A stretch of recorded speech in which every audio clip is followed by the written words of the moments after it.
السلام عليكم ورحمة الله وبركاته. عرفت قبل كده ان 20 مليم هي اللي انقذت الهرم الاكبر بتاع الملك خوفو ان هو يتهد؟ اكيد ما تعرفش. تعال معايا عشان تعرف. انا محمد عاشور، حكاوي مؤرخ، ونتقابل بعد الانترو.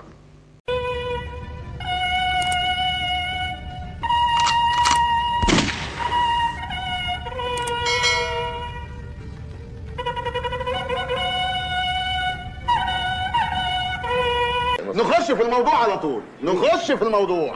بص يا صديقي، الحكاية بدأت في عهد محمد علي باشا اللي حكم مصر في الفترة من 1805 إلى 1848.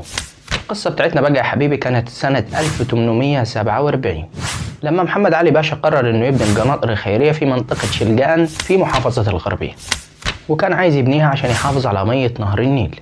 المهم محمد علي لما فكر يبني القناطر الخيرية وقفت قدامه مشكلة كبيرة جدا. يا ترى إيه هي المشكلة دي؟ قال لك هنجيب حجارة منين عشان نبني بيها القناطر الخيرية دي كلها؟ وهنا محمد علي قعد مع نفسه شوية وفكر كده هدوء، وفي الآخر قال بسيطة، احنا هنغرق في شبر مية ولا ايه؟ وفي الآخر قال طب ما نروح نهد الهرم الكبير وناخد الحجارة بتاعته دي ونبني بيها القناطر الخيرية اللي كانت أصلا 2 مليون و600 ألف حجر. متخيل العدد معايا؟ وهنا بقى محمد علي باشا قعد شوية كده مع نفسه وشد له حجرين معسل، لأن في الأساس محمد علي باشا كان تاجر معسل في بلاد اليونان قبل ما يجي مصر ويحكمها سنة 1805. وبعدين قال اندهولي المهندس الفرنساوي، والمهندس ده كان اسمه مسيو لينان دي بالفون. وأول ما جاله المسيو لينان ده قال له بص بقى، أنا عايز أبني قناطر خيرية ومحتار بصراحة في موضوع الحجارة ده، يا ترى هنجيبها منين؟ فأنا قعدت كده مع نفسي وفكرت واخترتك أنت مخصوص عشان تكون المسؤول عن المشروع ده قدامي، وكمان اديتك صلاحية انك تروح الجيزة وتاخد معاك شوية عمال شداد كده وتمسك الهرم الكبير ده وتسويه بالارض عشان هناخد الحجارة بتاعته ونبني بيها القناطر الخيرية. عمنا لينان ده بقى خد كلام محمد علي وخد ديله في اسنانه وطيران على الجماعة العلماء الفرنسيين بتوع علم المصريات وحكى لهم الحكاية. هم بقى يسكتوا؟ اكيد مش هيسكتوا وهيخربوا الدنيا على محمد علي. راحوا لموا نفسهم كده بربطة المعلم وطيران على محمد علي باشا. اول ما وصلوا بقى عند محمد علي باشا بصراحة الراجل كان كريم وضايفهم، بس هم قالوا له احنا مش جايين نتضايف، احنا سمعنا انك انت عايز تهد الهرم الكبير وده ما ينفعش. فرد عليهم محمد علي وقال لهم ويا ترى ايه قال لي نفعه؟ قالوا له عشان الهرم ده هو اعظم اثر في التاريخ.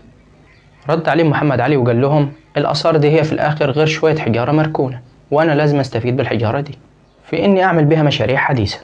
وهنا بقى العلماء الفرنسيين عرفوا ان محمد علي باشا مش هيرجع عن حاجة حطها في دماغه، وعشان كده العلماء الفرنسيين دول لموا بعضهم كده وراحوا للمهندس لينان اللي جاء في الاول وقال لهم الخبر المشؤوم ده، وقالوا له احنا فشلنا مع محمد علي باشا ان احنا نرجعه عن فكرة انه يهد الهرم الكبير. راح المهندس لينان ده قال لهم خلاص سيبوا الموضوع ده على الله ثم على العبد لله. وفعلا المهندس ده ساب محمد علي باشا كام يوم كده عشان يهدى فيهم، وبعد كده راح له. وهو رايح له بقى خد معاه شوية ورق كتار ودخل بيهم على محمد علي.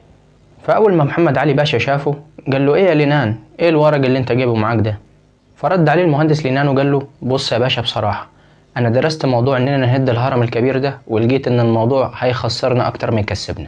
فرد عليه محمد علي وقال له ازاي يا جدع، ايه الكلام الماسخ اللي انت بتقوله ده؟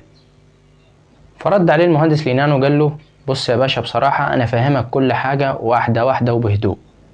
موسى نبي وعيسى نبي ومحمد نبي وكل من له نبي يصلي عليه.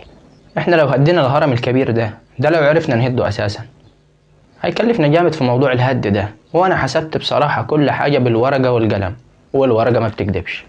فقال له محمد علي طيب فهمني بالراحة كده وواحدة واحدة عشان انا راجل بصمجي وعلى الله حكايتي. وبالمناسبة محمد علي باشا كان ما بيعرفش يقرأ ولا يكتب.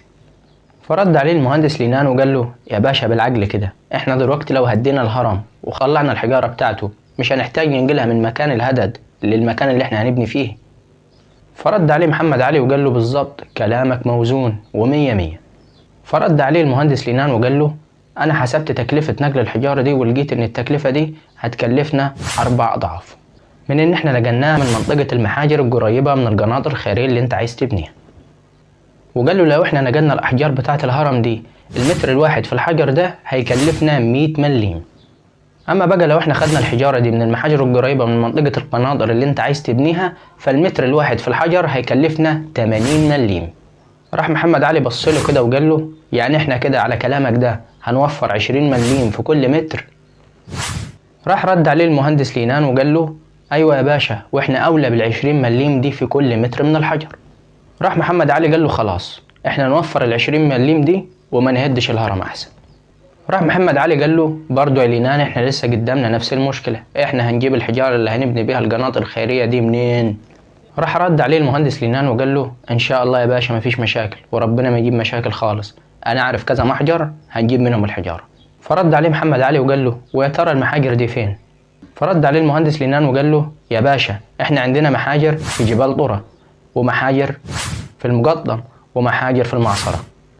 فرد عليه محمد علي وقال له خلاص اتوكل انت على الله وربنا يصلح لك الحال، وسلام دلوقتي عشان انا خرمان وطالبه معايا حجر معسل. متخيلين معايا ان لولا ال20 مليم دي ما كانش الهرم الكبير لسه موجود لغايه دلوقتي؟ وانت كده عرفت. ولو انت عايز تعرف اكتر عن الفيديو بتاع النهارده تقدر تقرا كتاب محمد علي سيرته واعماله واثاره للكاتب الياس الايوبي من صفحه 92 لصفحه 93. وكمان تقدر تقرا كتاب الهرم الاكبر هرم خوفو والغازه الكونيه للكاتب عبود قرة صفحه 48. وبرضه تقدر تقرا كتاب البحث عن سر أمنحتب الجزء الاول عين حورس للكاتبة دعاء لطفي من صفحة 23 لصفحة 24. وأخيرا تقدر تقرأ كتاب أيام حزينة في تاريخ مصر للدكتور عبد الحي الفقي صفحة 75. وبس كده، سلام.